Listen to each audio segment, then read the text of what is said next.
ఒక జీవితకాల లక్ష్యం.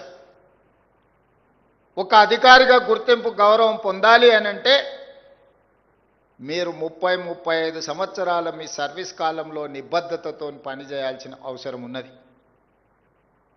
అధికారులం అయిపోయినాం కదా, అవకాశం వచ్చింది కదా అని మన బాధ్యతను మర్చిపోతే మనుషులుగా మనం పతనమైనట్టే.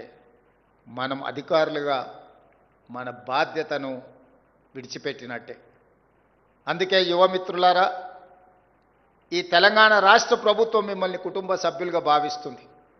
ఈ తెలంగాణ రాష్ట్ర ప్రభుత్వం మీరే మా ప్రతినిధులుగా భావిస్తుంది. ఈ ప్రభుత్వం ప్రవేశపెట్టే సంక్షేమమైన అభివృద్ధి కార్యక్రమాలైనా అత్యంత నిరుపేదలకు చేరాలి అని అంటే మీరు ప్రదర్శించే చొరవనే ఈరోజు ప్రభుత్వం యొక్క సంక్షేమ పథకాలను ప్రజలకు చేర్చగలుగుతాయి. ఓ ఇందిరమ్మ ఇల్లు ఇవ్వాలన్నా, ఓ పేదవాడి రేషన్ కార్డు చేరాలన్నా, ఒక సన్నబియ్యంతో పేదవాడు కడుపు నిండా అన్నం తినాలన్నా, లేకపోతే 200 యూనిట్లు ఉచిత కరెంటు పేదవాడి ఇంటిలో వెలుగులు నింపాలన్నా, లేదా రైతుకు రుణమాఫీ జరిగి ఆ రైతు కళ్ళల్లో ఆనందం చూడాలన్నా మీరే మా కళ్ళు, మీరే మా చెవులు, మీరే మా ప్రతినిధులు.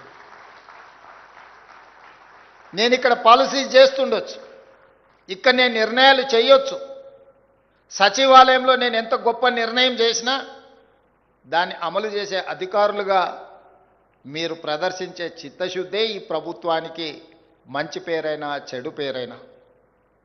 అందుకే ఈ శిక్షణ, ఈ ఫౌండేషన్ కోర్స్ 43 రోజులు మీరు ఏదైతే శిక్షణను అందుకున్నారో, అనుభవజ్ఞులందరూ మీకు ఈరోజు పాఠాలు నేర్పినరు.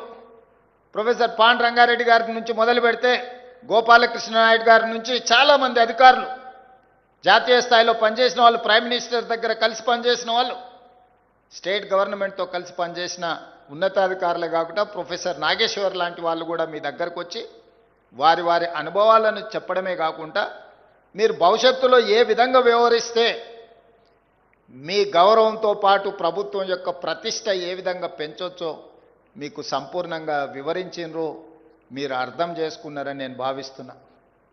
ఈరోజు మిమ్మల్ని కలవడం మెకానికల్గా నేను ఇక్కడికి రాలేదు. ఇదొక ఎమోషన్, ఇదొక అటాచ్మెంట్.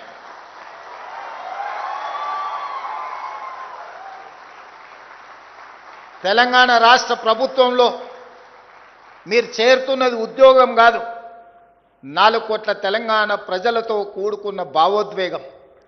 తెలంగాణలో మీరు ఒక బాధ్యత నిర్వహించడం అంటే ఒక భావోద్వేగం. ఇది మీ జీవితకాలం గుర్తు పెట్టుకుంటారని నేను ఆశిస్తున్నా, గుర్తు పెట్టుకుంటారని నేను విశ్వసిస్తున్నా. అందుకే మిత్రులారా, సరిగ్గా 8 సంవత్సరాలు 26 నుంచి 34 జనవరి ఫిబ్రవరి లోపల మీలో చాలామంది ఐఏఎస్లు అవ్వడానికి అవకాశం ఉంది. ఒక గ్రూప్ 1 అధికారి సర్వీస్లో చేరిన తర్వాత 8 సంవత్సరాలు పూర్తి చేసుకునే సమయానికి మీకు ఐఏఎస్లుగా అయ్యే అవకాశం వస్తుంది. మరి మీలో ఎంతమంది చిత్తశుద్ధితోని ప్రజా జీవితంలో ప్రజలకు సేవలు అందించి ఐఏఎస్లు అవుతారో తప్పకుండా నేను ఉంటాను, నేను చూస్తాను, మీకు ఐఏఎస్ పట్టాలు ఇస్తాను. గ్రూప్ 1 వచ్చింది కాబట్టి లక్ష్యం నెరవేరిందని అనుకోకండి. 3 లక్షలుగా పైగా నిరుద్యోగులతో పోటీ పడి 562 మందికి ఎంపికయ్యారు. ఇందులో వివిధ డిపార్ట్మెంట్స్ ఉన్నాయి. ఇందులో నుంచి ఐపీఎస్లు కావాల్సిన వాళ్ళు ఉన్నారు, ఐఏఎస్లు కావాల్సిన వాళ్ళు ఉన్నారు. మరి ఇందులో కొద్దిమందే అందులోకి వస్తారు. Maybe single digit, triple digit నుంచి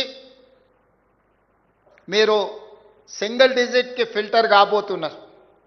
లక్షలాది మంది నుంచి వందలాలకు వచ్చారు, వందలాల నుంచి ఒకరో ఇద్దరో, లేకపోతే సింగిల్ డిజిట్గా 2008కి మీరు కావచ్చు.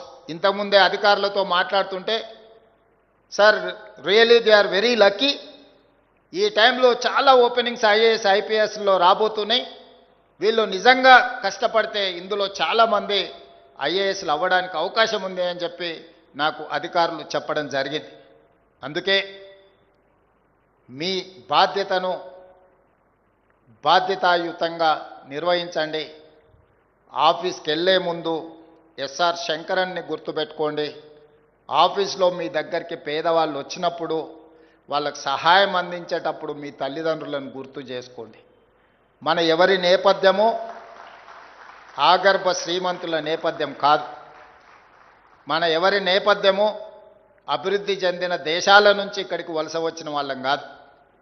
మన నేపథ్యము వ్యవసాయము, మన నేపథ్యము గ్రామీణ ప్రాంతము. ఆ నేపథ్యం నుంచి వచ్చిన వాళ్ళు అది గుర్తు చేసుకుంటే చాలు. తప్పు చెయ్యాలనుకున్నా తప్పు చెయ్యకుండా 10 మందికి సహాయం అందిస్తాం. చట్టం అనేది నథింగ్ బట్ కామన్ సెన్స్.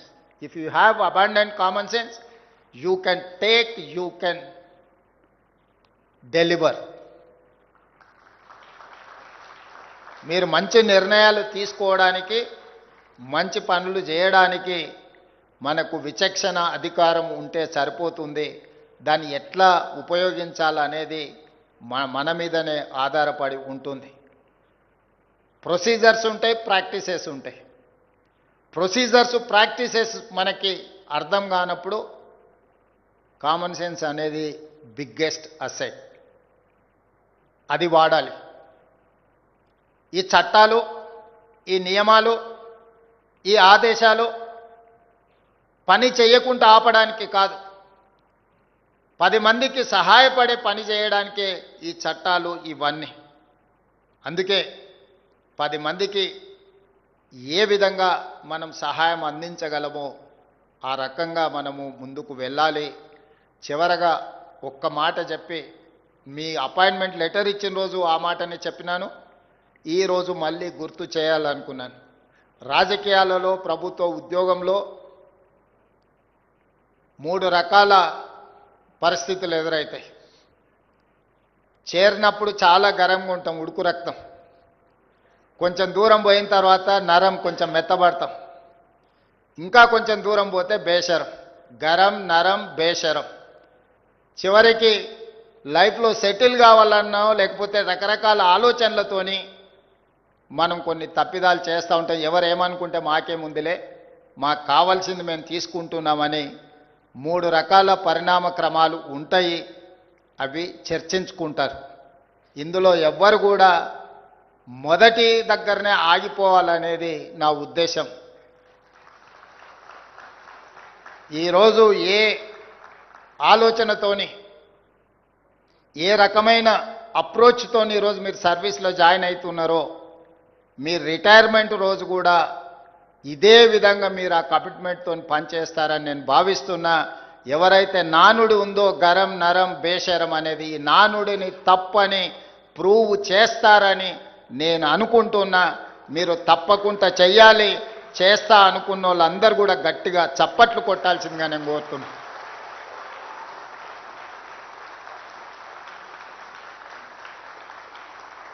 ఇక్కడ ఉన్న వాళ్ళకు కొంతమందికి పెళ్ళి అయి ఉండొచ్చు, చాలామందికి పెళ్లి కావాల్సిన అవకాశం ఉండొచ్చు. అమ్మాయిలకేమో అత్తగారింటికి వెళ్తే తల్లిదండ్రులను చూసుకోవడం కష్టమైంది. అబ్బాయిలకేమో ఇప్పుడు ఉద్యోగం రాగానే అత్తగారు వస్తారు, తల్లిదండ్రులు కొంచెం ఏముందిలే అనేది వస్తుంది. అమ్మాయిలకైనా అబ్బాయిలకైనా నా సూచన ఒక్కటే, ఇవాళ రేపు ఇంతకుముందులాగా ఫ్యామిలీలో 4-5 కిడ్స్ ఉండే కాలం కాదు. 1 or 2 కొడుకైనా బిడ్డైనా మీరే మీ తల్లిదండ్రులను గౌరవించడం, మీ తల్లిదండ్రులకు ఇవ్వాల్సిన మర్యాదతో పాటు వాళ్ళు వయసులో రెక్కలు ఊడేలాగా ఉపాధి హామీ కూలికి పోయి కూడా రూపాయి జమ చేసి మిమ్మల్ని ఇంత వాళ్ళని చేసి పెంచి పోషించండి. మీ తల్లిదండ్రులను బాగా చూసుకోండి. ఏ ఒక్క అధికారి కూడా నా చేతిలో నియామక పత్రాలు తీసుకున్న వాళ్ళను తల్లిదండ్రులను బాగా చూసుకోవడం లేదు అని నాకు తెలిస్తే మాత్రం నిజంగా నా ప్రయత్నం విఫలమైనట్టుగానే నేను భావిస్తా. ఒకవేళ అట్లాంటి సిచ్యువేషన్ వస్తే మిమ్మల్ని మీరు కరెక్షన్ చేసుకోండి. ఏదేమైనా రేపటి శాసనసభ సమావేశాలలో తల్లిదండ్రులను చూసుకో, వాళ్ళ జీవితాలలో 10 నుంచి 15% కోత విధించి వాళ్ళ ఖాతాలు వేయడానికి నిర్ణయం తీసుకోబోతున్నారు. ఇది ఆడపిల్లలందరూ సంతోషంగా ఒప్పుకుంటారు నాకు తెలిసి. ఎందుకంటే వాళ్ళ అత్తగారింటికి పోయినప్పుడు అత్తగారు మొత్తం జీతం అంతా ఇటే ఇవ్వమంటారు. కాబట్టి పెంచి పోషించిన తల్లిదండ్రుల మీద ఆడపిల్లలకు తప్పకుండా ప్రేమ ఉంటుంది. వాళ్ళు సంతోషంగా ఈ చట్టాన్ని స్వీకరిస్తారు. మరి అబ్బాయిల సంగతి నాకు తెలీదు.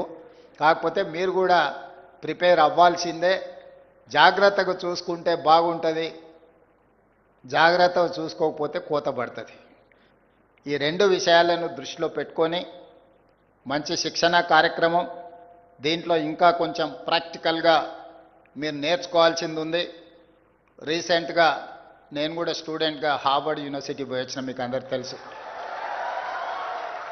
మార్నింగ్ 7 నుంచి ఈవినింగ్ 7 వరకు క్లాసెస్ ఉండడం, అక్కడ సిస్టమ్ అంతా. మరి మీకు ఎన్ని గంటలు మీరు పార్టిసిపేట్ చేసిరో నాకు తెలీదు. అక్కడ మాత్రం మార్నింగ్ 7 o'clock నుంచి ఈవినింగ్ 7, ఆల్మోస్ట్ 12 hours కంటిన్యూస్గా ఉన్నాము. ఇది పెద్ద విషయం కాదు. కాకపోతే హార్వర్డ్తో నెగోషియేట్ చేసి వచ్చిన మీరందరూ హార్వర్డ్ వెళ్ళడానికి కష్టం అవుతుంది కాబట్టి ఈ ఎంసీ హెచ్ఆర్డి హార్వర్డ్ మధ్య